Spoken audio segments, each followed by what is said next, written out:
মালিক পক্ষ চায় যে তাদেরকে দুবাই থেকে বাইয়ারে দেশে ফিরে এনে তার পরিবারের কাছে যেন তারা যেতে পারে। তারা কিন্তু এখানে আমেরিকার সঙ্গে নেগোসিয়েশন করছে যে তারা কিভাবে এই চ্যানেলটাকে তাদের যে অঞ্চলটা কিভাবে নিরাপদ রাখতে পারে। তারা মনে হয় যৌথভাবে এই ধরনের একটা পদক্ষেপ নিচ্ছে। এটা বহুমাত্রিক একটা যে ব্যবস্থার মধ্য দিয়ে কিন্তু তারা কিন্তু উদ্ধার হয়েছে। এটা সরাসরি যে জলদস্যুদের সঙ্গে আলোচনা হয়েছে ব্যাপারটা তা নয়, কারণ জলদস্যুরাও কিন্তু অনেক কিছুর সঙ্গে যুক্ত আছে।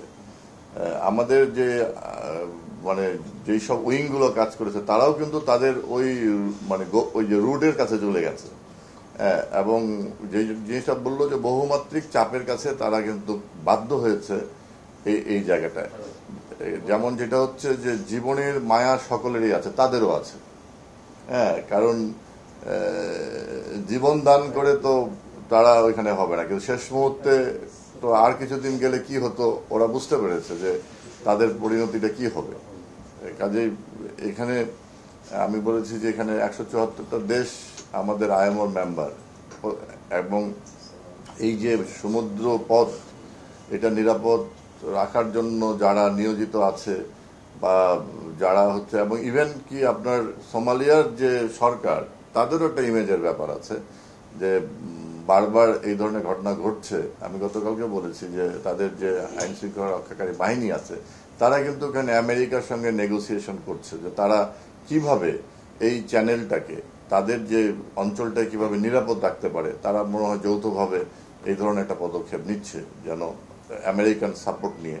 তো সেটা হয়তো তারা করবে, এই ধরনের সংবাদ আমার কাছে আছে।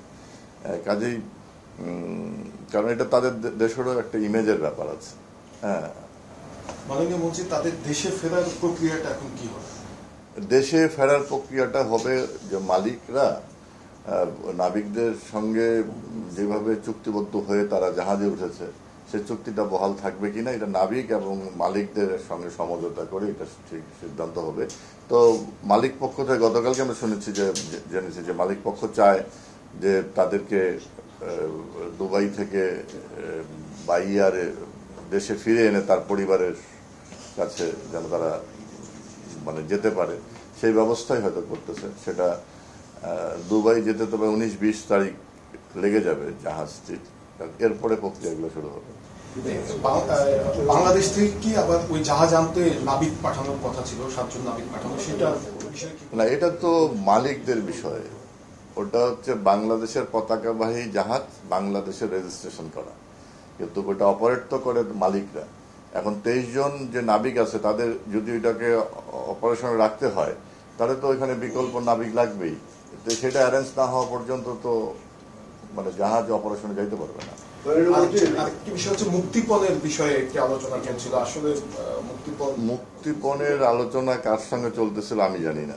যখন 5ই মে যখন হচ্ছে আমাদের মতিঝিলে আমাদের আইন শৃঙ্খলা রক্ষাকারী বাহিনী অপারেশন চাললো তখন তো অনেকেই বলছে যে মাস কিলিং হয়েছে, তাই না? অনেক পত্রিকা এসেছে। আমরা দেখেছি যে কুখ্যাত দেলোয়ার হোসেন সাইদি যখন নিয়েছে তখন মক্কার গিলাপ নিয়ে সেখানে প্রতিবাদ, এই ধরনের নিউজ দেখেছি পত্রিকায়।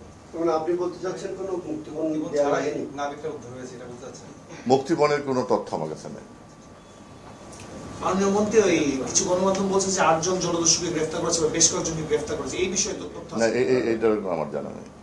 এটাও এখন ওদের সোমালিয়ার পত্রিকাতে এই নিউজটাও আছে, 8 জনকে ওরা যখন জাহাজ থেকে, জলদস্যুরা কোথায় গেছে, কেমন আছে, কার কাছে গেছে, এটা আমার জানা নেই।